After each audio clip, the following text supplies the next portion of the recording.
Good morning, everyone. Hi, I'm Senator Liz Krueger here on Thursday, September 26th, and I'm delighted that you were with us this morning on our newest virtual Older Roundtable series event, Advocacy Issues That Impact You. I'd like to welcome all my program attendees who are viewing this event on Zoom or Facebook, or who are calling in to the final session of this 2024 Older Adult Roundtable Series. Again, this morning's program is titled Advocacy Issues As Impact You. And as always, we have closed captioning for today's event.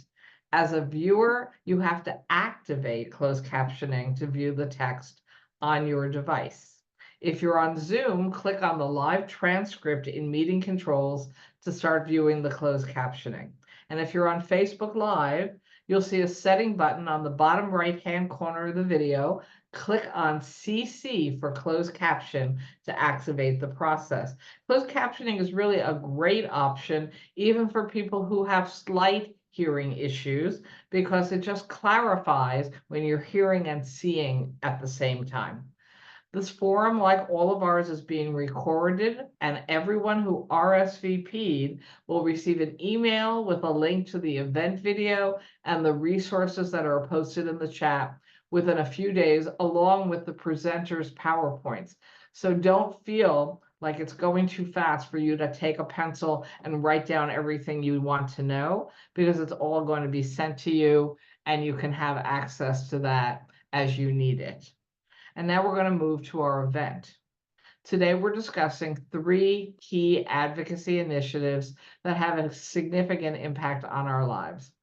Our first presenters are going to be Allison Nickerson, Executive Director of LiveOn New York, and Carl Pillemer, Professor of Human Development at Cornell University.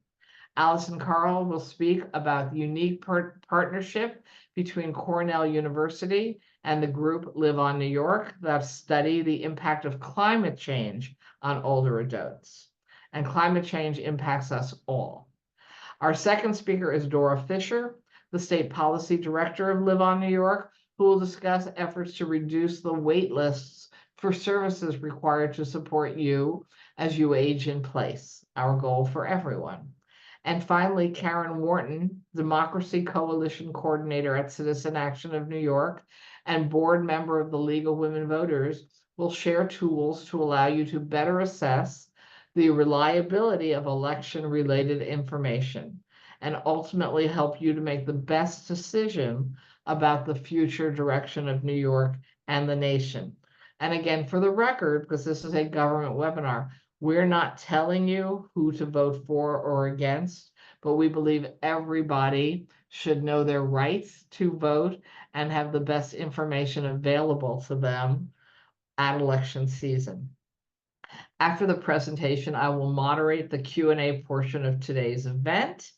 And please know that we have some questions in advance, but we always welcome people to type questions into the options either on Zoom or Facebook Live, and my staff will feed those questions into me during the Q&A period. So you still have opportunities to ask questions that may come to you as you're listening to our presenters, or may already be on your list of things you just didn't have a chance to contact us in advance.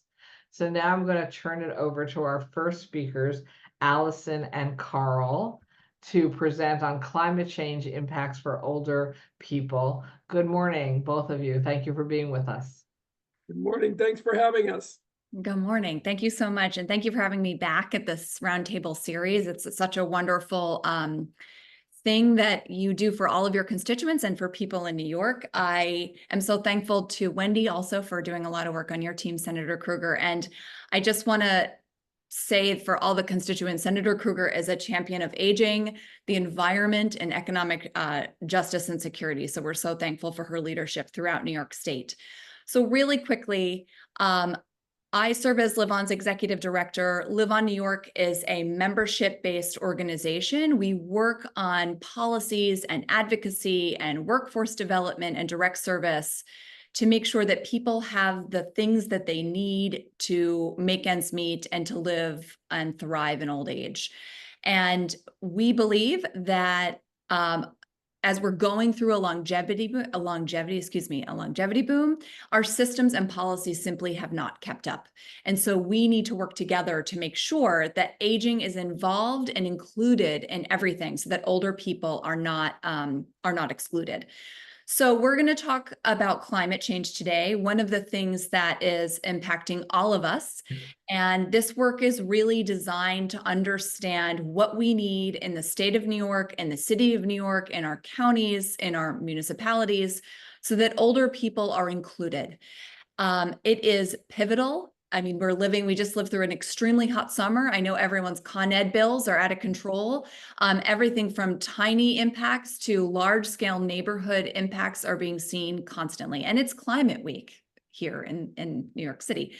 So I will pass it over to Carl, who's going to talk about why this is so important. And then I'm going to give a brief overview of what you can look forward to seeing in the coming weeks and I guess 18 months to 2 years about what we're doing about it. Carl.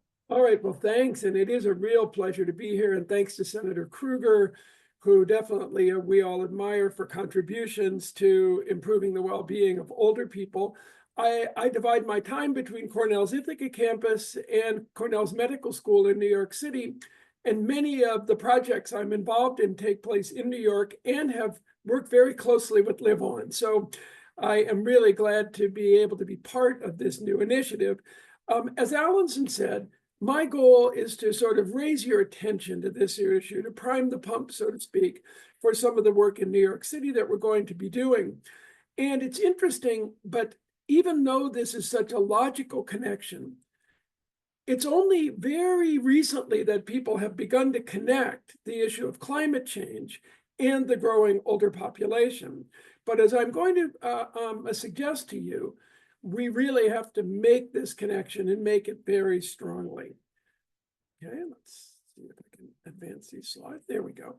So because a lot of people haven't thought about it, why should we connect aging and climate change? Well, the glib answer is that basically everything is about climate change, or will be. But one thing that's often ignored are the special risks and vulnerabilities to older people of climate change, and older people's potential to really assist in making this situation less risky and dangerous. So first, let me just say one reason why those of you who are my age or around my age ought to be concerned about this is, to put it simply, climate change is a little bit like COVID-19. It was bad for everybody, but it's especially bad for older people.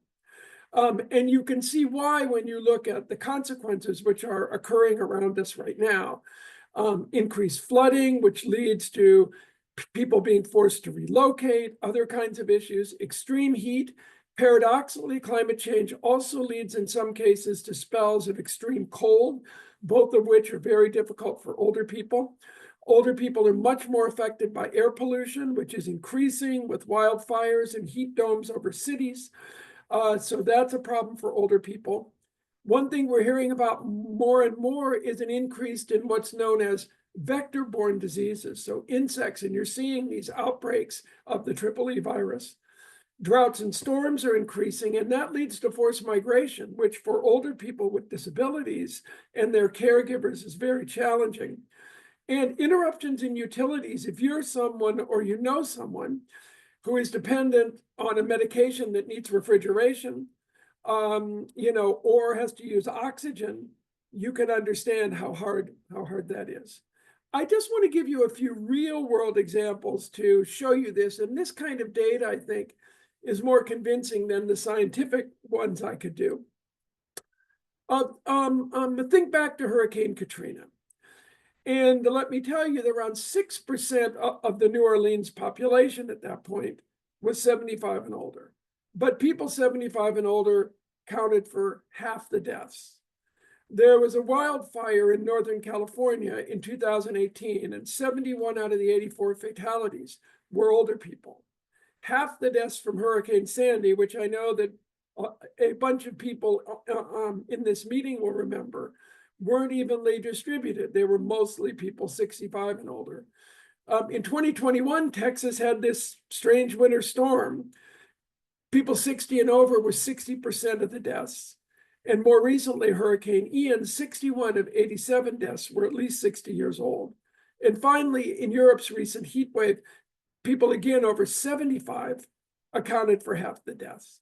So I'm glad we're having this conversation. It kind of is the elephant in the room. It's a huge issue. And if we want to protect vulnerable older people, we have to be thinking about it. And the final thing I'll say before transitioning to Allison is that there is a lack of concern that most state climate plans don't single out older people. Most regional climate plans don't. And older people are often unaware of how at risk they are. So we really have to overcome this problem that we can't claim to be concerned about protecting and fostering older people's well-being if we don't address climate change. And when you read about climate change in the media, it's often framed as something happening by 2050 or our grandchildren, but for older people, that future is now.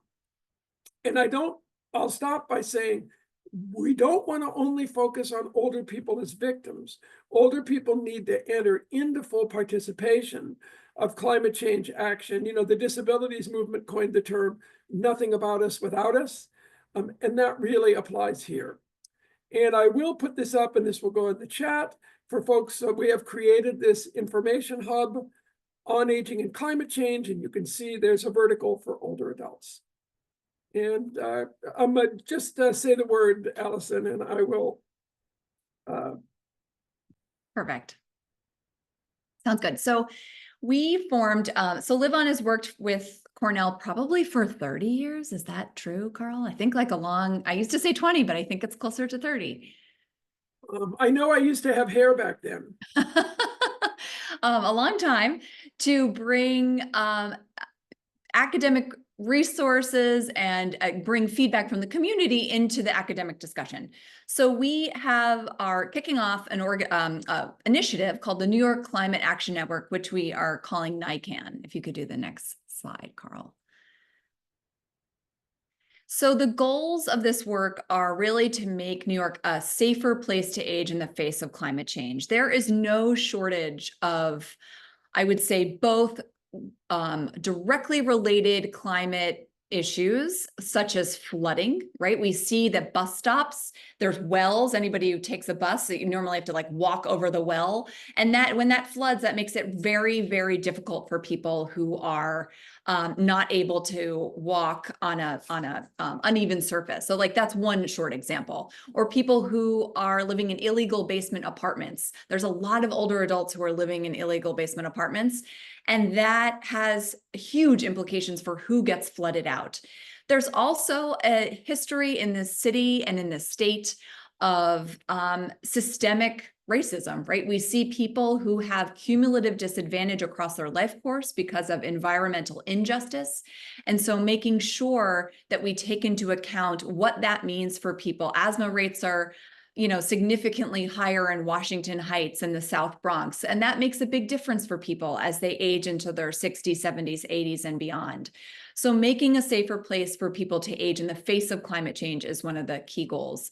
The second is bringing together all the people who are working on these things so that we can start talking about this from the lens of aging.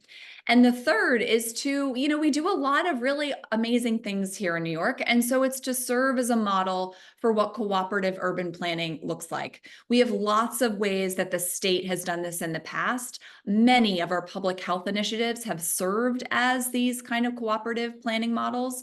And so that is one of the goals of this work. Carl, if you could do one more slide. So here's our main activities. We have capacity building. We're going to bring together a lot of organizations, older people. This will include focus groups throughout the state and the city. We have Cornell is the land grant university in the state of New York, so they have access to all of the cooperative extension programs at the counties. LiveOn has members with programs all over the city and upstate. So we're going to be doing a lot of gathering of information to understand what the perception is among older people. What do people think about it? Are they concerned? What are their key issues? The second main activity is building a knowledge base. So what is the research saying? Often, as someone who works in a community-based setting, I don't always know what's happening in research unless I go to a conference and learn about it. So we need to make sure that all of the research that is happening and being talked about I'm looking in the ether, but like during Climate Week, is brought to the providers on the ground and to people so that they can make the best decisions possible. And then the third is to have real policy solutions so that we can bring them to advocates like Senator Krueger and to our governor and to our local elected officials and policymakers to make sure that that work is institutional. Next slide, please. So year one, briefly, a lot of data gathering. We're doing focus groups. Cornell is doing a statewide survey. LiveOn is going to be creating toolkits and educational materials. Not everybody, not all people have heard of climate change. They don't know what it, or if they've heard of it, they don't really know what it is. So very basic information in many different languages so people can have a baseline understanding. And then you can look forward to seeing a report to say, what does that look like? What do the focus groups tell us? What are the differences by region? What are people concerned most about? Is it, the economic impact of climate change? Is it the health impact? What is that? And we're going to begin to build our policy work out. Next slide, please. In year two, you can look forward to seeing a policy agenda. We're going to put forward specific policies so that, there is a gubernatorial election that will kick off in like this time next year, right? So it will be important to make sure that these issues are on the agenda of our leaders. The second is educating lawmakers. So working with our local elected officials, the Senate and Assembly, and also the federal delegation, which controls a lot of the money that comes and flows to our city and state. So making sure that we're working with all of our representatives who have access, especially to the federal dollars, so that we can do what's necessary to keep aging on the map of these issues. We want to press on key policy needs, and we will be having a culminating Aging and Climate Summit to bring together organizations and leaders and people, individuals who might be interested in these issues. So I think 10:20 was my stop time, so I think we're there. So this is my contact information. Please feel free to always reach out to me. That's my office line and my extension.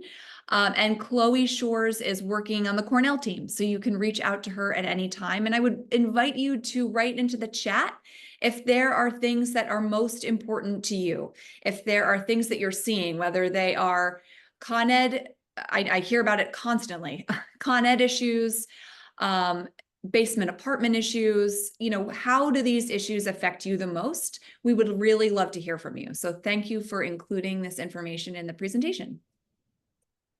Okay, Thank you. Thank you both. I actually saw that you had till 10:30, so I want to double check whether either of you jumped ahead of things you wanted to make sure you touched on before I move on. I've been running through this so quickly. I thank you. Thank you, Senator. And Wendy told me many times what the time was, so that's my fault. No problem. I think what I would want to point out, so my colleagues and I have been going down to DC starting last February, every month, every other month, and meeting with folks in HUD, the VA, ACL, the Administration for Community Living, CMS, which handles Medicare and Medicaid, and our delegation, and also other people who are really important to the Senate, to the Congress, but not based in New York. And consistently, what I hear is that there's ample resources to do this work. They just don't always know how to connect the program with the need. So one example is that HUD has a really phenomenal greening program for older people in housing, both in public housing, in kind of semi-public, so locally supported affordable housing, and also people's homes. I had never heard about that. No one in our housing coalition had ever heard about that. So, there are programs that exist and that are happening constantly. And so one of our big goals is to make sure that those resources get connected with your constituents, right? We want to make sure that what happens in DC and in Albany can flow down right to people who are in need. And I know, Senator Krueger, you are a huge, huge champion of that, everything from SNAP benefits to like all the programs. But I think there tends to be a disconnect, again, because older people, because we're living longer than ever, and it hasn't been involved, age hasn't come up as a primary target for a lot of these programs. So that's one of the big things I would reiterate. And I would add that, and I don't want to repeat myself, but I do want to underscore this for folks who are listening, that we don't want to make the same mistake that we made with the COVID-19 pandemic, where it took us a long time to realize that almost everyone who was dying was over the age of 50. I mean, many people were younger, but it just took a long time to understand that. And unlike the COVID-19 pandemic, with climate change, we aren't going to spike the ball in the end zone and have this be over. There isn't going to be the equivalent of a vaccine. So I would encourage people who are on this call, to think about yourself and your own situation, your own kinds of preparations that you might make. And I also think we have to work with a wide range of folks. For example, medical education and medical practice needs to start to think about this. Doctors may need to begin to ask their patients, do you have air conditioning? Or do you know where to go in the case of a heat event? So I think we have to start to integrate this. There's a huge issue for family caregivers who our studies show are becoming more anxious about this. If I have to leave in the face of a hurricane, let's say, how will I do it? So and certainly for service providers, many long-term care facilities, assisted living facilities are in vulnerable areas. So they also need to be thinking about this. At the same time, I don't want older people to feel like you are passive victims. I don't want you to feel that, you're sitting around waiting for this to happen, because there are lots of opportunities for engagement. But with Allison, we hope to provide some of these where you can really start to become part of the solution. So it's a careful balance, I think. Our work is wanting people to place older people more front and center in terms of their biomedical risk, but also to think of ways how they can be empowered, be involved in the political and other process to encourage cities like New York to really have adaptation plans for older people and take them into consideration. So it's why I love this partnership. And I hope it's going to help move us in that direction. And with support from folks like the senator, I think we have a good chance of success. Well, thank you again, both. Oh, Allison, did you want to throw in one more thing? I was just going to respond to the question that came in from, I think, Rosalind in the Q&A about kind of the upstream effects, looking at the actual effects of climate change. And I will say from LiveOn's perspective, I don't know anything more than I read in the Times, right? Like I am not a climate change expert. I have opinions, but I think it is a really good point. Like, are we going to be talking about the reasons, the mitigation of climate change itself, not just how to deal with the effects? What I would say, and that's causing me to think, maybe we ought to think about what's most important to older people. So congestion pricing came up. There might be ways to ask older New Yorkers, what do you think we should be doing about climate change? What are your priorities? So that those types of that kind of feedback is given to the people who are making decisions on that. For the other kind of things like single-use plastics and other things that, I think about in my own life, I think we would seek to partner with organizations that know a lot more about that and have a history of understanding that work to promote it. I don't want to spread our work too thin so that, But yeah. If I could add just one quick word, I think that is so important. I think, we have created a program which is in the chat called Retirees in Service to the Environment, which is just one example of ways to get older people mobilized around this issue. And I really think that's critical for two reasons. One, it's funny, when I started as a gerontologist when I was 30, and I'm still getting used to not talking about older people as they, but those older people, but we older people our numbers, especially in the baby boom generation, are so large that if we mobilize it together and across political lines, because this affects everybody, I think there's a huge opportunity. So that is one of the pieces of work that we're doing and hope to bring to the table. We also know that one of the greatest antidotes to climate anxiety is action, being involved. Worry less, do more, as some people have said. So I think that is, hopefully as we roll this out, we will look at alternatives for how can older people find ways to become mobilized, not just around the mitigation, but also how to stop things from getting worse. That's great. And my office also does an enormous amount of work around environmental issues, sustainability, trying to address the crisis of climate change, but absolutely deal with what can we all be doing to decrease the problem. So since it's Climate Week, I actually spent yesterday at 2 different conferences. One was all about moving to green energy and how we can do it, and we can do it faster, and there's enormous opportunity. And I think I'm going to ask my staff if they can put 1 or 2 resources into chat about that effort, because that is probably the most important thing New York State can be doing for itself right now, making sure we move off of gas and oil and plastics as quickly as possible into models for energy and daily functioning that don't continue to make climate damage worse. I also want to do a pitch for the resource guide for older adults that my office puts out and updates every 2 years. It's sort of a bestseller and we don't sell it. That has an enormous number of resources on pretty much every issue an older adult might find themselves looking for help with or participation in. And it can be gotten both online, but it's a pretty thick book at this point. So my staff already put onto chat. If you want a copy of our older adult resource guide, just email us at lkrueger@nysenate.gov and we'll mail you out a copy.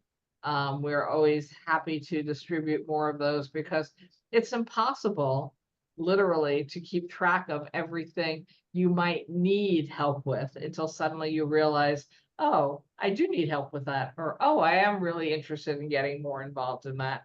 So interestingly, we use wonderful young interns from high school and college during the summer to help us update and improve and expand this resource guide that we put out. Again, I think once every 2 years, and we've just gotten another one rolling. So please feel free to ask us for a copy of that. And also, if you're an organization who's listening and you don't find yourself in it, let us know. And then next time we update the guide, we'll make sure to put your information as well. And now they've also given you the digital access if you actually want to try to take a look at it or keep track of it online. Some of us have tried to go completely paperless in our lives, and some of us really do need the paper copy. So with that, I actually think we did hit the 10:30 mark for this part of the discussion. So don't go anywhere. You'll come back at Q&A, but thank you so much. And you can now turn off your video. Great. And I'm going to introduce Dora Fisher, the state policy director, also from LiveOn, which is doing amazing work. And Dora's going to be discussing advocacy efforts to reduce wait lists for services needed to support older adults as they age in place.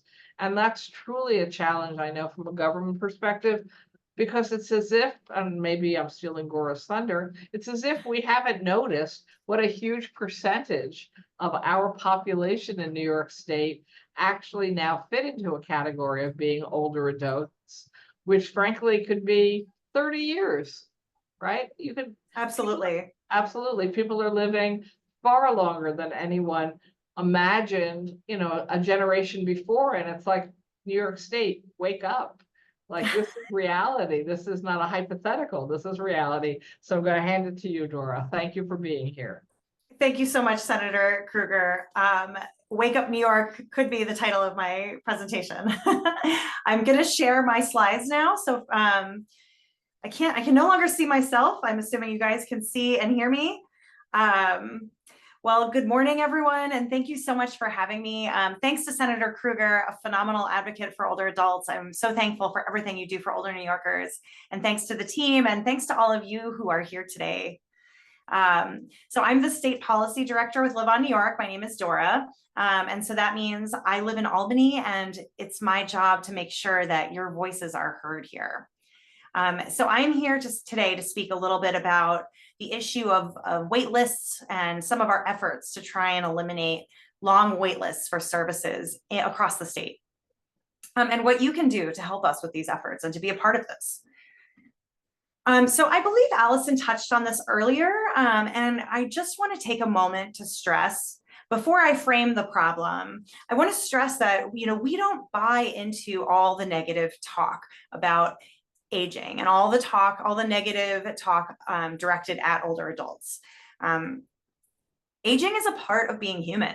It is a natural part of the life cycle, and it comes with remarkable positive changes as well as the challenges and struggles that we all speak about so frequently.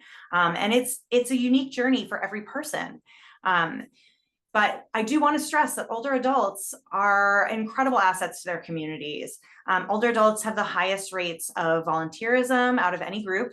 Older adults who stay in their community are major contributors to the local economy. I've heard the statistic that every time an older adult moves away from New York State, they take about 2.5 jobs with them.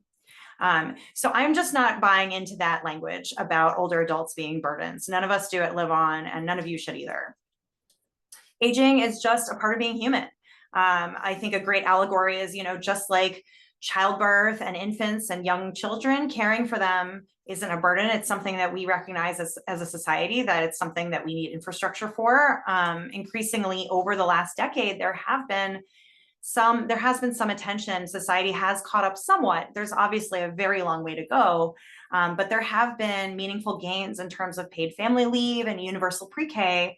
And I mention this because it's part of society overall recognizing that there are perfectly natural parts of life that require societal infrastructure to support people through these life phases. And yet that same logic has not been applied to aging, despite, as we've mentioned many times already, this huge longevity boom. So as a result, we have the problems that we have today. So as I speak about all the problems, I just want to be clear first that older adults themselves are not the problem. Our society's failure to address the natural needs of this stage of life, that's the problem. So when you take a perfectly normal part of life where we require some assistance and our government neglects it, you're left with a system that allows 1 in 3 Dora, I older apologize people. to interrupt, but we cannot see your slides right now. I'm sorry. Can you see them now? Nope, not yet. I'm sorry. I don't know why I can't. Sorry. I apologize. 1 second. Thank you. 1 second. Forgive me. Can you see the slides now? Yes, just go full screen and then we'll be all set. Okay, I apologize, everyone. And I assume now that you couldn't see the slide either. Thank you so much for your patience. I'm new to using Google Documents as an application. Let's see. So I am back. Let me get back to speaking about the issues. Can everyone hear and see okay? Yes. Okay, thank you. So when you take this normal part of life, as I've already framed that this is a normal part of life, it's a normal part of who we are as human beings, you end up with a society where 1 in 3 older people cannot make ends meet. And you have people unable to access affordable housing or accessible housing. Our organization has recently issued a major report about homelessness and older adults. And you have a crisis of loneliness and isolation. So this kind of government neglect also results in a workforce crisis. So we have a human service skills crisis among our workforce, and we don't have workers available to provide this vital care that people need. And family circumstances and caregiving often results in women experiencing highly traumatic levels of stress and poverty. And there's often a real chasm between healthcare and community-based services. This is the fragmentation of the service network. And so that can make it very difficult to coordinate services or get a clear answer about what your options even are. So we have all of these huge challenges facing older New Yorkers. And so with all of these huge challenges, I find myself wondering, how can we be here? How can we be in this situation when we have a state government as huge as we have? We have a state government the size of the GDP of the country of Mexico. And our Medicaid is the most expensive in the country. How can we be here when we have a Medicaid personal care program that costs just about as much as the other 49 states combined? So you put together what all 49 other states spend on personal care and Medicaid, and it adds up to just about what New York spends. So why do we have this problem? Well, there's been an underinvestment across aging. So most of what we do at LiveOn and most of what I'll speak about is about community-based programs and services that enable people to age in place. But across the whole care system, services that older adults need are woefully underfunded. We have nursing homes where Medicaid pays about 72 cents on the dollar for what the care actually costs. And in home care, we've had really important raises for workers. And these are vital raises that we support. People who provide this critical work or critical care really should be paid a good wage. But when those mandates are not met with additional funds, then you have providers forced to make cuts and cut hours and cut services, and it ends up hurting the consumer in the end. And so we also have Medicaid. We have older adults who have Medicaid who still are having trouble accessing services through the independent assessor program. So it's just really a struggle, and caregivers who are already burnt out and stressed are left with their hearings and appeals, and it's really just incredibly hard. So now I'm going to speak a little bit more detail about the funding for community-based non-Medicaid services and some of the barriers and challenges that we have. So these are programs funded by the Older Americans Act, which is a federal program. It's designed for older adults who live in community settings to get services to help them age in place. So these programs are really pretty inexpensive, especially when you put them in the context of what healthcare costs or what long-term care costs. And they have a great return on investment. And I say return on investment, meaning happy, healthy taxpayers.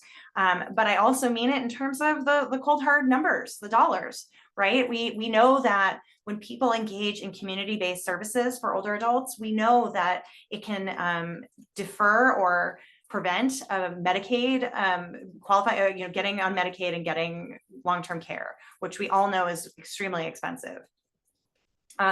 So despite all this, we all know this, right? And yet the budget for these programs has not really been raised at all since 1995. If you look at the bottom, you can see that it is a straight line, this chart. So now to speak a little bit about waiting lists for services. So across New York State, the local offices for the aging, they maintain waiting lists. They put people on a waiting list when services are not available. So they report that information to the state, and that's from the Association on Aging, as well as why we know that there are 18,000 people currently waiting on these lists. This is an estimate, and I do want to caution that people waiting for services is incredibly tricky to measure, and it doesn't really speak to the whole scope of the problem. So for one thing, we know that every county is collecting the numbers differently. So one county might put everyone who calls on a wait list. Another county might wait until an assessment is done and then put them on a wait list. So it's really hard to compare and contrast the numbers across the state. And then for another, a waiting list is generally not a good indicator of the whole need in a community. So for example, a waiting list doesn't capture people who maybe sought services in the past and then gave up. A waiting list doesn't capture people who have heard from loved ones that they're on a waiting list or that they've been trying to get services and not getting anywhere, so they don't even bother trying. So just personally, I can think of dozens of people who've approached me, since they know I work in this field and they've asked for help. And of all those people, I don't think any of them are on the waiting list.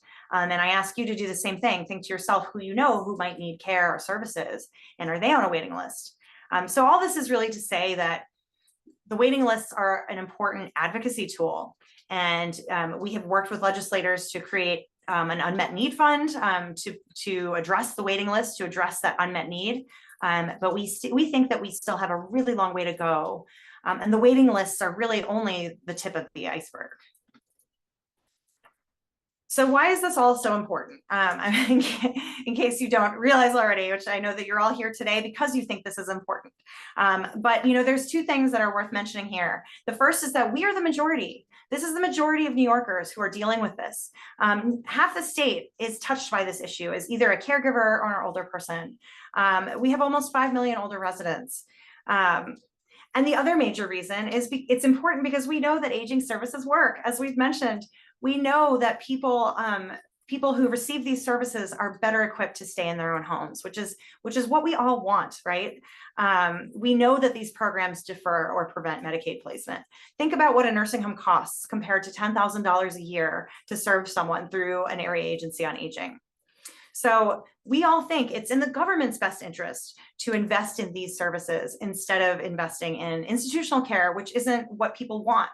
Largely, people want to remain at home. And so this is why it's really imperative.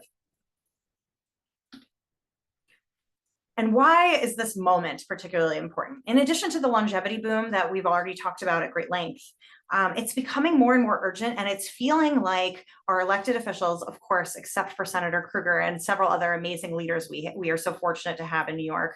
But we are hearing, the governor's budget last year had no meaningful mention of programs or services for older adults, and actually had huge cuts to the services that people rely on in order to stay at home. And finally, everyone has been waiting with bated breath for the new Medicaid waiver, and not to get too in the weeds about healthcare policy, but essentially the 1115 Medicaid waiver is an opportunity for Medicaid funds to be released, to be used creatively by programs and services to reduce healthcare costs. And so everyone has been very excited about the new 1115 waiver, but unfortunately, when it was released, there are many problems with the way it was done this year, especially that it did not meaningfully address older New Yorkers or their needs. So how can we make change? We have a lot of work to do, right? We have a lot of work to do.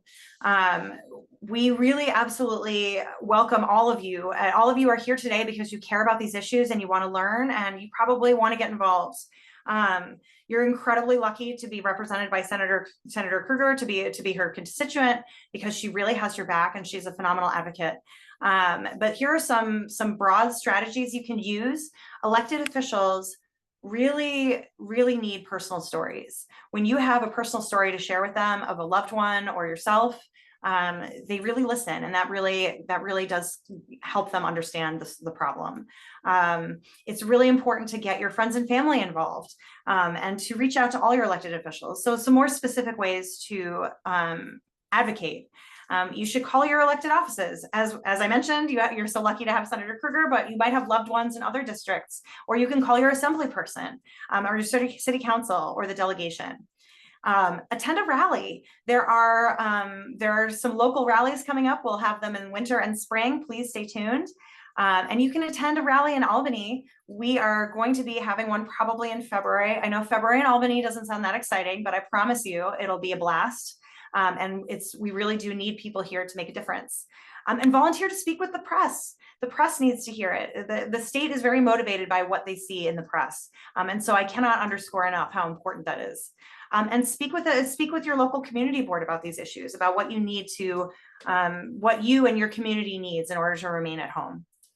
And so that's everything I have for you today. And I want to thank you so much for listening to me, and thank you for putting up with my PowerPoint struggles at the beginning.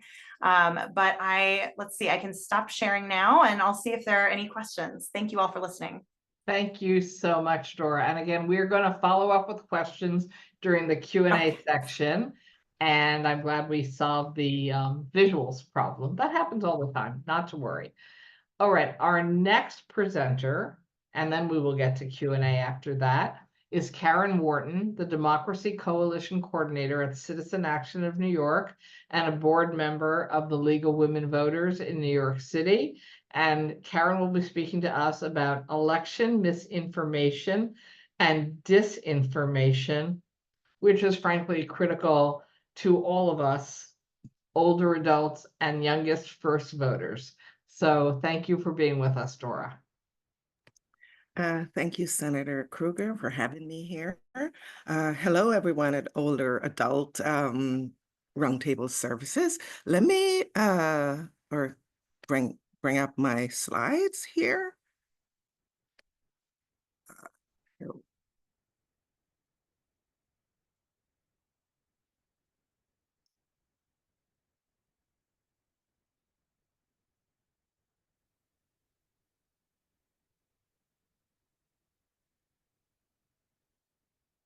Are we able to see it? See everything? Yes. Perfect. So thank you again for that wonderful introduction, Senator Krueger. Hello, everyone. It's great to be here. A little bit about today's presentation. The League of Women Voters, in partnership with the Algorithmic Transparency Institute, assembled this nonpartisan training to help us combat the spread of mis and disinformation. I attended a training session some time ago. It's pretty long, but I distilled it or tried to distill it for today's session. And I want to share with you what I learned so that together we can begin to tackle this challenge that we have before us. But before we get in, I'd like to walk you through today's agenda so that you know what we'll be covering. I'll give you an overview of the landscape in which this work is taking place. And with that context, we'll then explore how we can define this complex problem, looking at tactics, appeal, and motivation common to misleading messages. And once we establish that foundation, we will then turn to thinking about when and how to engage responsibly to tackle problematic content. To get started, I just want to tease your brain a little bit. When you think of the November general elections, what concern motivates you most to help your community address mis and disinformation? Is it that you're concerned that people wouldn't vote, the outcome of the election will be compromised, people wouldn't trust the outcome, there could be violence, or something else? Well, with that in mind, let's level set by defining what exactly we mean by misinformation and disinformation. Misinformation is false or inaccurate information that is shared unwittingly, so kind of like getting the facts wrong. Whereas disinformation is false information that is deliberately created and distributed with an intent to deceive or harm. So intentionally misstating the facts. Both mis and disinformation are harming our democracy and our communities. Misinformation spreading on social media has become a fact of life. It fuels polarization and hate. It drives down trust in our institutions. It amplifies fringe science and conspiracies. And yes, we've seen it incite violence. But every political and social issue we hope to address is now being impacted by the threat of false and misleading claims that can confuse and radicalize the public. This is the lay of the land today, and it is making governing ourselves more and more difficult. Unfortunately, this is a complex problem, and there is no silver bullet to solve it. Social media platforms and fact checkers cannot moderate or fact check us out of this downward spiral. We all, though, share a responsibility for addressing the misinformation. So whether it comes from a neighbor or a stranger, or whether it's intended to harm or not, misinformation and disinformation can have devastating consequences. And with so much at stake, you can see why it's important to spot and fight it. But an easy starting place is to keep these three questions in mind as you're consuming information. Number one, who is behind the information? Number two, what is the evidence to support the claim being made? And three, what are other sources saying? And as we go through the commonly used tactics, I want you to keep these questions in mind. So, what do we mean when we talk about problematic content? Beyond outright lies, the fake news, the falsehoods, the key areas of concern include messages that lack critical content. Things like articles, statistics, chart, or even images that lack a critical piece of information. They can be incredibly misleading.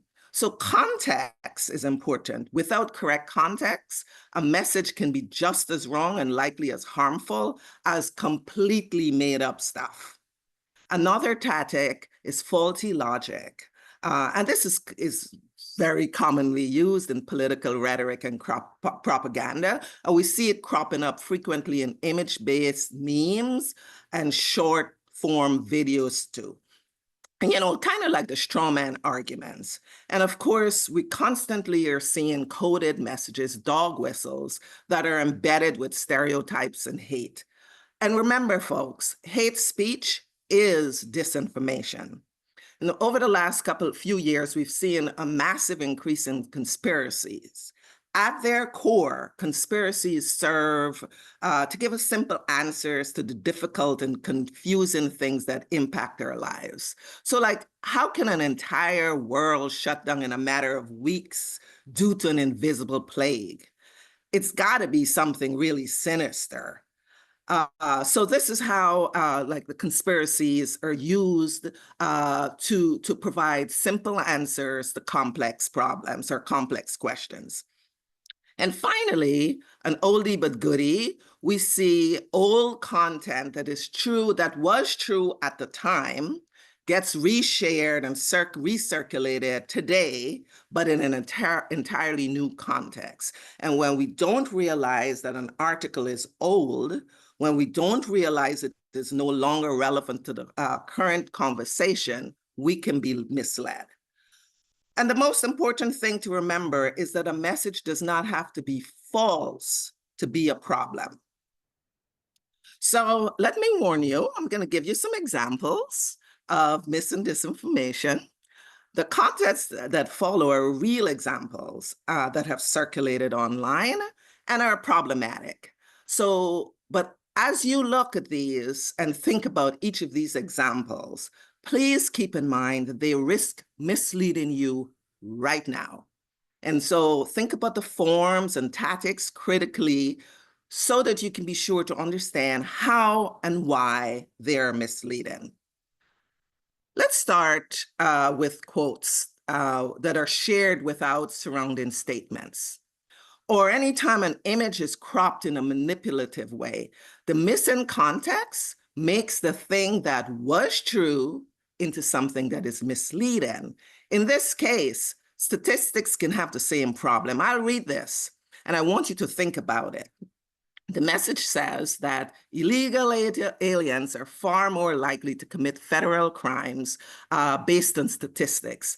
There are 7% of the population, yet they commit all these crimes at alarming rates, including, according to this statement, 22% of murders.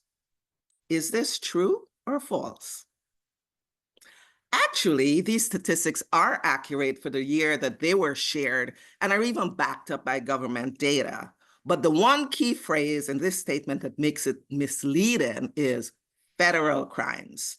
These types of charges, for instance, murder, are mostly prosecuted at the state and local level, not at the federal levels. And non-citizens make up a much smaller proportion of all criminal prosecutions. However, non-citizens are overrepresented in the federal crime data because prosecutions for violating immigration laws have flooded federal courts in recent years. I have a video here, but I forgot to share my audio, the audio song, so I'll skip it. So I'm not gonna sit here and particularly say in I'm the gonna do interest something. of time. So let's look at faulty logic or logical fallacies. They usually come in the form of an argument to convince you of something, but end up jumping to the wrong conclusion. This example here is of Tim Allen saying, "You want me to take the damn vaccine? Mail it to me and I'll vaccinate myself and mail back the paperwork stating I'm fully vaccinated. You trust me, right?" Just like mail-in voting. Well, we don't know if Tim Allen ever said this anyway, but this is false equivalency. Mail-in voting has been in use for years and years and years. It is simply not the same as self-vaccinating. So it's illogical to compare the two. But this message exploits an underlying skepticism in one to critique the other. This viral meme uses overt derogatory language, doesn't use overt derogatory language, but embedded in it is hate nonetheless. Sometimes these messages with prejudice appear without being explicit. So we have to be careful and pay attention to messages that reference or allude to specific identities to determine if they are dog whistles. And anytime a message begs a question or makes a claim that a particular situation is the result of decisions by powerful people with ulterior motives, it has the signature of a conspiracy theory. Use your own pen when you go in and vote on August 2nd in Arizona. Bring a black or blue pen with you. Do not use the felt tip pen they'll try to give you. Well, who is the they? So when specific powerful people are mentioned or you recognize allusions to world domination or other sinister activities, you need to exercise skepticism and evaluate the ideas carefully. This example is pretty common. It's what I mentioned, the old and out-of-date information. So one thing I encourage you to do when you see information being recirculated, news articles, look at the date. Make sure it is current and not something from 2000 or 2012. But why do misleading messages work on us? There are three concepts we'll explore: motivated reasoning, emotional appeals, and easy answers. We are predisposed to believe ideas that are aligned with our political beliefs and social values. And when we learn that someone we don't trust or agree with may have done something bad, we're less likely to question the evidence because guess what? We already thought that they're a bad apple and we expect them to be guilty. So these biases can also get us in trouble because they condition us to rationalize or ignore things that don't align with our views. Emotional appeals. The most effective disinformation campaigns trigger powerful emotions within us that sometimes make logic difficult, make it difficult for us to overcome using logic. So when you're hit with something that really, really, really like cuts to the core and makes you annoyed and angry, step back, take a moment and ask yourself, why is it that this is eliciting such an emotional response within you? It might be misinformation. And we discussed earlier the easy answers to complex problems. So whether it's about your pocketbook or misinformation, the same advice applies. If something seems too good to be true, it probably is. And so now that we have a clear understanding of what mis and disinformation looks like in a variety of ways, let's start to think about what we can do about it. When in doubt, do not engage. This may seem counterintuitive, but the risk and obstacles far outweigh any perceived benefit of engaging. There can be personal, there can be a personal toll against you if there's a backlash. And we can't always predict how people will behave, particularly on social media. So when in doubt, don't respond, don't engage. Do not argue. Many times when you argue directly with someone and try to contradict them, they usually respond with defensiveness and get pushed deeper into their own corner. But if a family or friend, family member or friend shares misinformation, you might want to consider whether it's worth responding. And if you decide that it's worth responding, then do so with emotions in check and do so privately. Always address misinformation with friends and family in private. On social media, the algorithms that choose which content to recommend to people often disregard the difference between positive and negative engagement. And take any form of rewatching, commenting, resharing as a signal that they should boost the reach of a piece of mis or disinformation. So when you interact with a falsehood, you run the risk of amplifying it and making it show up on other people's news feeds. So do not amplify misinformation. Don't repeat the language of the falsehood. This is usually part of the ploy is to get you to repeat that elections, talking about election insecurity and how we need to work on improving election security. And that kind of leads people to believe that elections are insecure. So when you're handling these kinds of things, if you're addressing them, do not use the words, the terms, the language of the falsehoods. And last, one of the main things is don't embarrass folks, right? Because they're going to just dig in. You want to speak to folks in private or not at all. This is a biggie too. Don't contradict only with a fact check. Sometimes people are distrustful of even the fact checking sites or whatnot that we're using. So if you want to respond, you need to provide information with context. Well, when should you consider engaging? You should consider engaging when whatever the narrative has crossed the threshold, and it's become well known. So Haitian people are eating cats and dogs. We've all heard that. It's gone viral. So you could respond to something like that. Another situation is if there's a data deficit. If there's someone that you know who legitimately is asking questions about how elections are run, you may, and if you have information, you may want to share a document from the Board of Elections, for example, that explains how elections are run. And in some cases, you may find yourself in a situation where misinformation creates a practical obstacle in the real world. You're trying to, let's say, register someone to vote, and the person says, oh, my vote doesn't count. I hear that they throw all the votes into the East River. That may be a situation where you want to provide some advice or some legitimate information from the Board of Elections that talks about how votes are counted or how votes are processed from beginning to the end.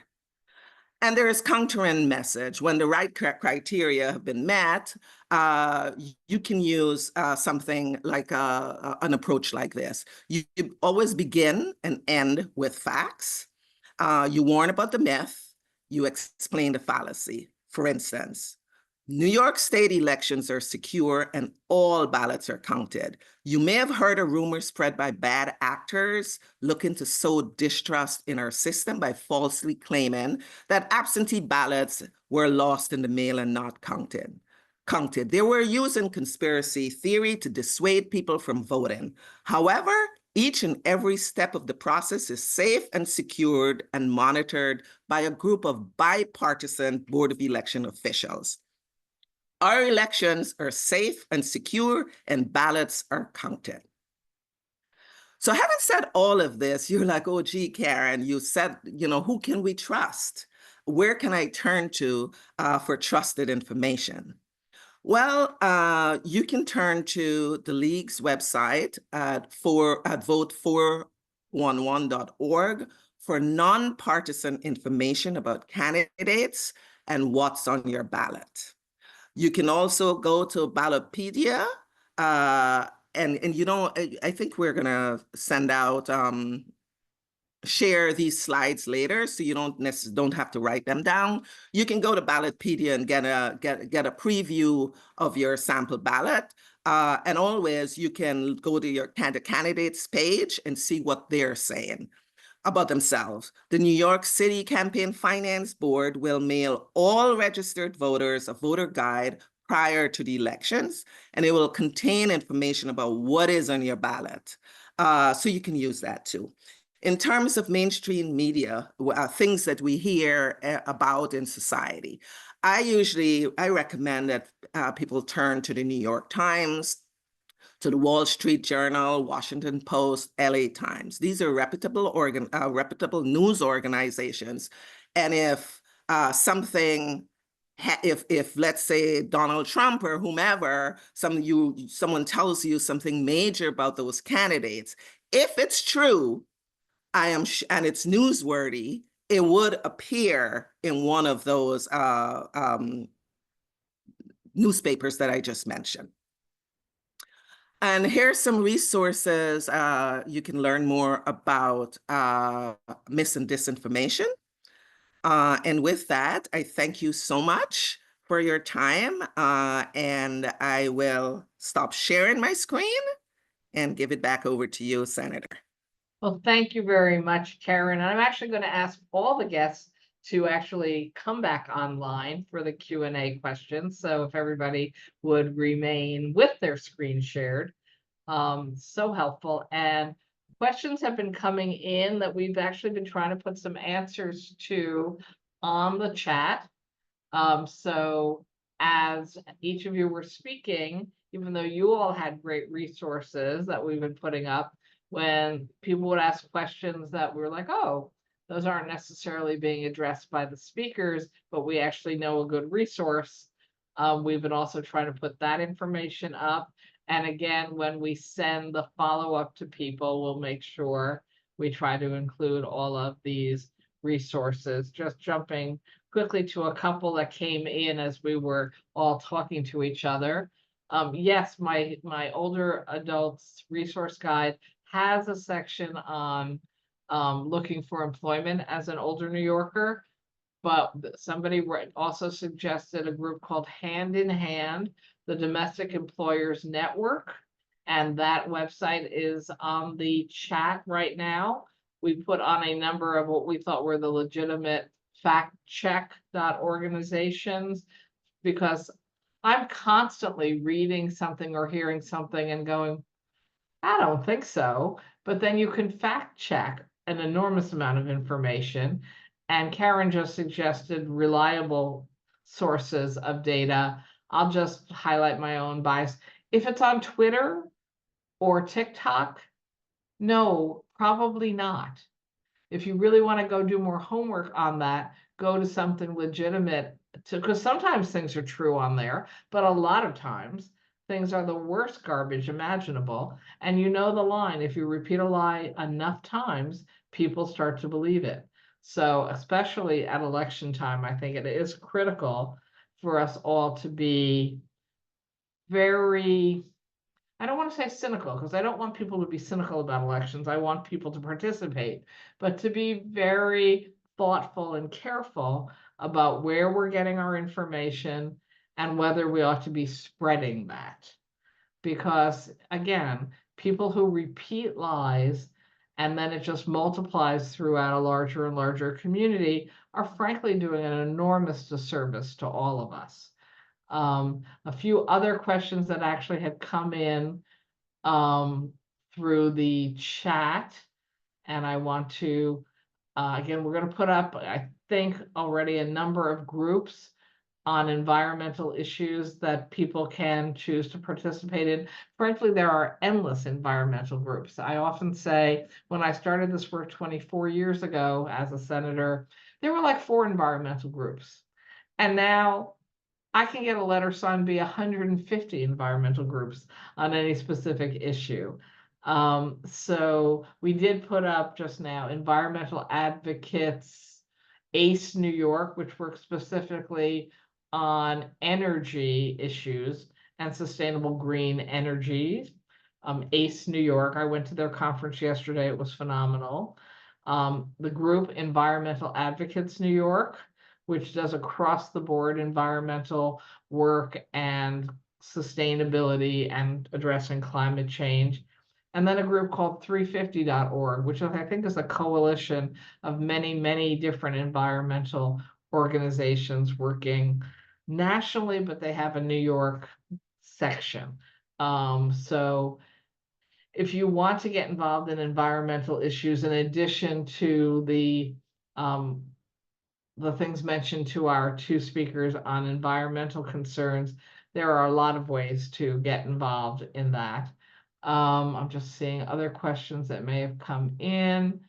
Oh, concern about the governor's proposal to change the financial intermediary section of the CDPAP program, which you may know about if you are participating.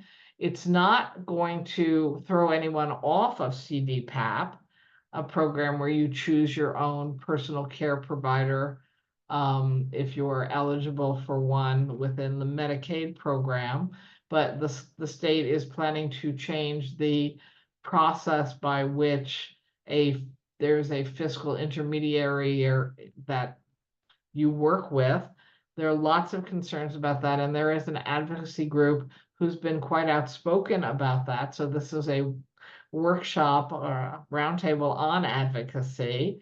So there are definitely ways for you to get involved in telling the governor you don't think it's going to work the way they suggest it's going to work, because she keeps saying she wants to make it work better. And there have been quite a few scandals in the current model, but we don't want to fail to deliver the services to homebound and disabled New Yorkers. We just want to make sure the system is actually working correctly and not wasting money through some corrupt organizations that seem to be out there for themselves, not for the interests of the older New Yorkers.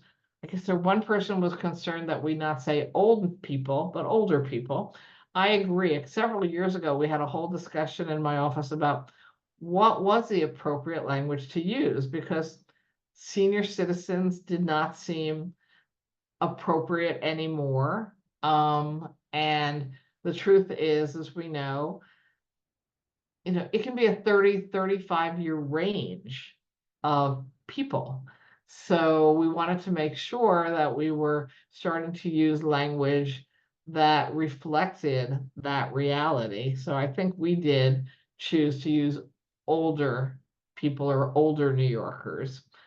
And I don't know whether anybody on this Zoom thinks there's better language to be used. I mean, LiveOn New York, you do this every day. Is there better language? I mean, here's what I will say. We had a whole reframing aging, or we have a whole reframing aging initiative. And in my experience, it totally depends on what community you're in. Like some communities in the city really appreciate being called elder or using elderly. Like, and a lot of people would be horrified by being called elderly. I think everyone's language, nation of origin, ethnicity, makes language very complicated. I think at the end of the day, if we're choosing old or older, I would say we really have to look at what ageism has done to us all, that we think one is worse than the other. So I never want to be the word police. And I think people should decide for themselves what they would like to be called and assert that and say it, because it's all of the words are okay. It just depends on the context you're using them. Yeah, I would add in gerontology, generally, it's all moved to older people. So, Messina, but you're right, cross-culturally, we spent time in Italy, and the word for older people are anziani, that is ancient. So you have to think, exactly what you want to use cross-culturally for sure, but typically older people is what most folks are using. Yeah, older adults, older people. Yeah, We've older switched adult. in New York City, there's no more senior centers, right? It's older adult centers. But I go to a lot of older adult centers where people want to be called senior citizens still. So I think it just depends. It's Right. part, I think, of a movement too, in the disabilities movement. People really moved away from calling someone, say, an epileptic to a person with epilepsy. Or so I think that's where rather than elderly, the idea was older people really conveys the personhood. So I think that's enough. But it's a great question at any rate. It is a great question. It was many years ago now, but I hosted my own 50th birthday party, and I advertised it as now that I am middle-aged. So everyone else of my peers who was around 50 was offended. We're not middle-aged yet, Liz. And then my parents, who were in their late 70s, we're middle-aged. You can't be middle-aged. I was like, okay, sorry, folks. I actually think 50 is the beginning of middle age, and I'm not that upset about that reality, but everybody has their own interpretation of I these find the things. easiest solution, old age is 10 years older than I am. That just seems easiest. I started to say to almost everyone in my life, now aging is not for wimps, you just got to keep moving on through it because there'll be new issues to deal with, but you have to face them and you have to work through them. Which isn't necessarily a title for what we should call ourselves, but I think not being wimps is fine. All right, so I want to highlight, even though no one necessarily raised it right now, oh yes, they did in advance. Many questions came in about the SCREE and DREE program and why we still haven't raised the income cap. That is the rent freeze program for people who live in rent regulated housing. And right now, if your income is below a certain amount, you can actually apply through the City Department of Finance for a rent freeze, meaning when everybody else's rent goes up every year or two, yours doesn't, because the City of New York actually provides a property tax exemption of equal amount to your landlord. So landlords are made whole, and you don't continue to see your rent increasing as you are an older New Yorker or a disabled New Yorker on usually fixed incomes living in this kind of housing. And we just gave you a site here on chat. And the state of New York did pass a bill that I was very happy to work on and co-sponsor to allow the city of New York to increase the income cap on SCREE based on the annual consumer price index. But so far, the city council has not actually passed a bill to implement it. So for advocacy purposes, please, everybody, let your council member know that this is a very important issue for you to be eligible for the rent freeze program, and that you need the city council to actually pass the bill. And I'm confusing two things. We actually did a bill allowing the city to raise.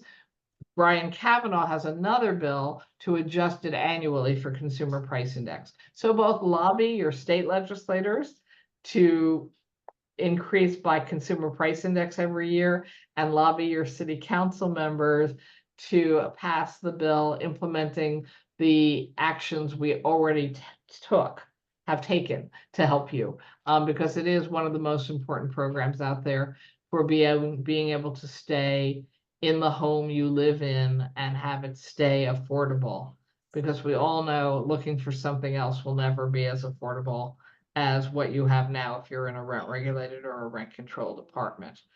Again, I just want to remind everybody, because there was so much material today that all of you gave us, that every resource listed in chat and in your presenters PowerPoint presentations, or even mentioned today as a resource, will be sent to everyone. So don't think you have to be writing down all these very long emails, and web names here, because it's just too much. So, and they just keep coming in, additional useful resources on nursing home complaints. Also, unfortunately, a growing issue as more people end up in nursing homes for some period of time, and the continuing problems there. So again, there's just so many groups out there that you can choose to participate in or get more information from. So now I'm going to turn to some of the questions we actually got in advance. The air quality in Manhattan seems to be getting worse and worse. I can't even go out for a walk on most summer days. What can we do to change this? If that's for our two environmental folks. I mean, that it's a huge, huge issue. And unfortunately, urban air quality is, I mean, there are two, aspects of it. One is that in some ways, some things are getting better, and policies, for example, like limiting car traffic would be an example, can help to improve air quality. On the other hand, the extreme heat really does raise his risk. These things are created called heat domes over cities, and that doesn't make things hot. It traps the sort of smog and pollution in. I mean, our policymakers have to continue to support, the Clean Air Act and develop new ways to keep things clean, and we can advocate for that. For individuals to protect themselves, I'm sure we don't have time for it, and it's not exactly probably either Allison's or my expertise, but you certainly can go online for looking at air alerts, weather alerts, even something like weather.com will often give you an air quality alert. In terms of protecting yourself. But I think, the person who asked that question is absolutely right, that, this is an increased hazard, and it's going to take policy to reduce particulate matter. But also individuals can find sources of information. And you all may know, you and Allison, Senator, may know of more local resources that can give people advice on poor air quality days. Right. Well, I just want to highlight, I do believe there are things we can be doing, not as individuals as much as big picture policy. I'm a strong supporter of congestion pricing, which is on pause, and I believe the governor was wrong and we need to unpause. And people think it's just about money for the MTA capital plan, and it is, because we really do need to improve and expand mass transit to get people out of their cars driving through Manhattan and other parts of the city. But the other two parts of that proposal were to reduce congestion and improve the environment. And if you do live in Manhattan, you should know the two primary reasons there is such air pollution that we are suffering from is, in fact, the number of vehicles spewing out gas and oil fumes every minute of every day, and actually buildings that are still working off of old boilers with dangerous levels of pollution shooting into the air. So our buildings and our vehicles are our problem. So one, congestion pricing is supposed to reduce the number of vehicles coming into Manhattan, and two, a massive effort to spur people to move to EV vehicles, electric vehicles that aren't spewing gas and oil pollution into our air, which involves both the state of New York and the city of New York making sure we have adequate EV charging stations throughout the city of New York and frankly the whole state, so that people can shift to EV vehicles. And that will that'll be enormously helpful, making sure we're going to electric buses and trucks as well. And we have a commitment in state law to move to electric buses and to expand the EV charging system. And of course, probably continuing to have some tax credits for shifting to EV vehicles, because right now, when a consumer goes out to buy a vehicle, they realize, oh, the electric vehicles are more expensive. We want to encourage, as a good public policy decision, that people choose to upgrade from an old gas oil clunker to an EV vehicle. So I'm actually not so big on tax exemptions willy-nilly, but tax exemptions that encourage both buildings to move to more environmentally sustainable sources of heating and electricity, and people and companies and public transportation systems and school bus systems moving to EV as fast as possible. We want to help them do that. So advocate on all those things. And if you get involved with any of the advocacy environmental groups out there, they're going to be telling you the same thing. Okay, when we talk about climate change and age, one of the biggest issues for me, this is a questioner, has been summer heat. Is there any kind of program that will get you a new air conditioner? Are there any lower cost electricity plans I can use so that I can afford to air condition my apartment? Great question. Anybody have an answer here? Well, I know the rest of you, Alice and others, are going to have answers. I do just want to say that the issue of energy poverty for older people, of having to spend a disproportionate amount of their income on energy, is a really big issue. So I'm glad that was raised, but specifics, I leave to others. Yeah, so there was a program that the city ran during COVID called Get Cool. And so there are some discussions about getting that reignited, or there was this past summer.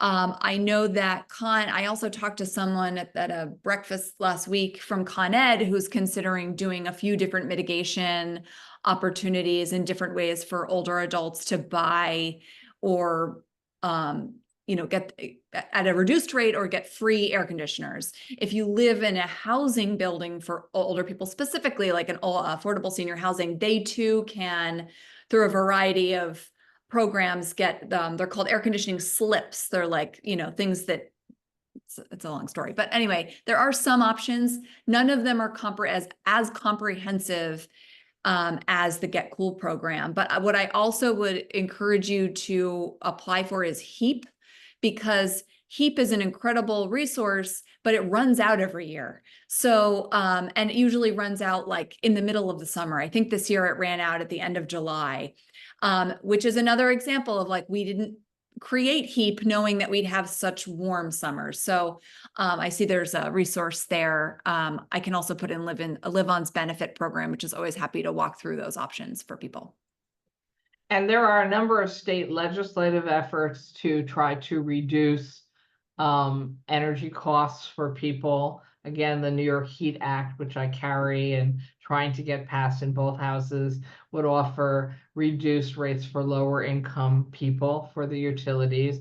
Frankly, moving to alternative green energy has upfront costs for the state, but actually has much lower utility costs on an ongoing basis of kilowatt hour costs. So we are pushing that. And I have some colleagues who are working on bills that would require air conditioning availability, at least in the bedrooms of apartments that people rent.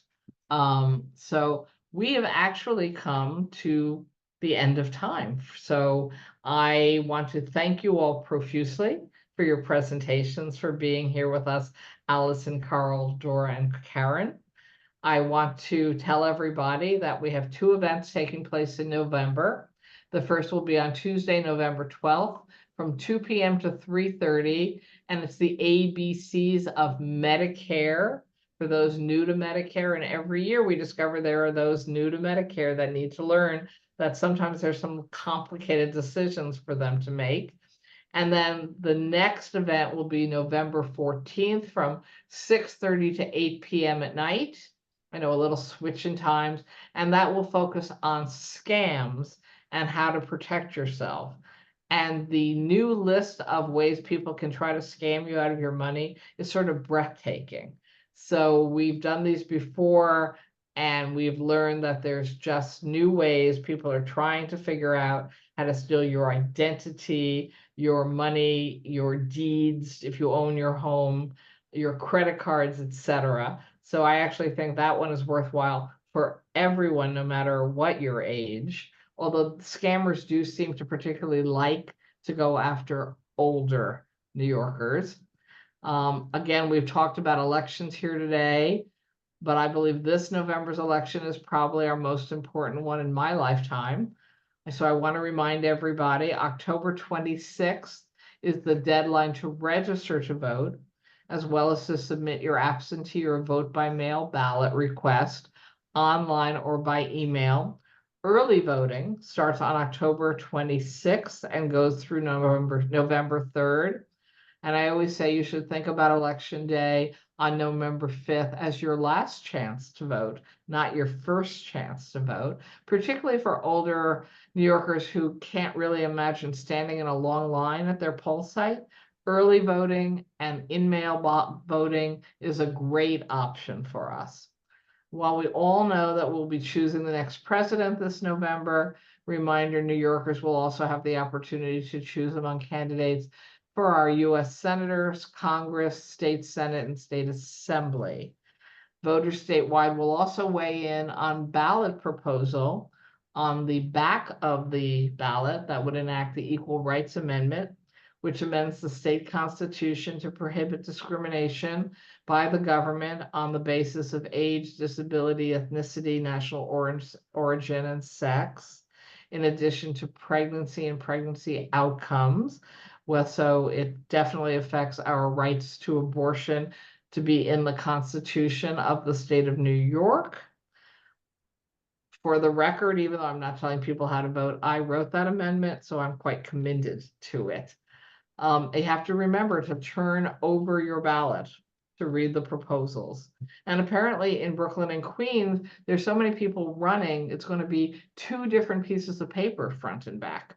So we're here in Manhattan, but everybody else in the city needs to remember those ballots can be quite complicated this year. So make sure you're looking at both sides. And if they give you 2 pieces of paper, make sure you have both pieces of paper. There's also detailed information about 5 ballot propositions that the city of New York is asking you to weigh in on specific to city government. Detailed information about all 6 ballot proposals can be available through the New York City Campaign Finance Board's website and mailed to voters before early voting begins. I hope they get that done on time. Finally, all election-related information is on the Board of Elections website at vote.newyorkcity. It's the site you can register to vote, apply for an absentee ballot, as well as obtain information about where your early voting and election day voting are located. And by the way, they're not always the same. If you go to early vote, you might be sent to a different location than where you would go on election day. So we keep trying to make it easier to vote, but sometimes I feel like we complicate it a little more at the same time. Of course, feel free to reach out to my office if you need help applying to register to vote or for an in-mail ballot or to find your polling site. And just for the record, I got my new COVID and flu vaccines earlier in the month. And if you have not received the most recent vaccine shots, I urge you to do so as soon as possible. As older New Yorkers, we can be more at risk of having more severe versions of these illnesses. And I believe personally, if there's a vaccine out there that's going to help me avoid an illness, sign me up. Get my, hand my arm over and let you shoot me up. So I encourage everyone to take the same approach, because none of us want to end up sick when we don't have to be. And again, I thank you all for joining us today. Thank you to my presenters for the work you're doing on our behalf every day. And of course, as usual, I could not do any of this without my phenomenal staff, Wendy Brennan, Dana Schmerzler, and Ian. Oh my God, I'm blanking on Ian's last name at this moment. How disturbing for me. Well, he'll holler at me later. Anyway, I have tremendous staff who are doing all this great work for me. Thank you all. Take care.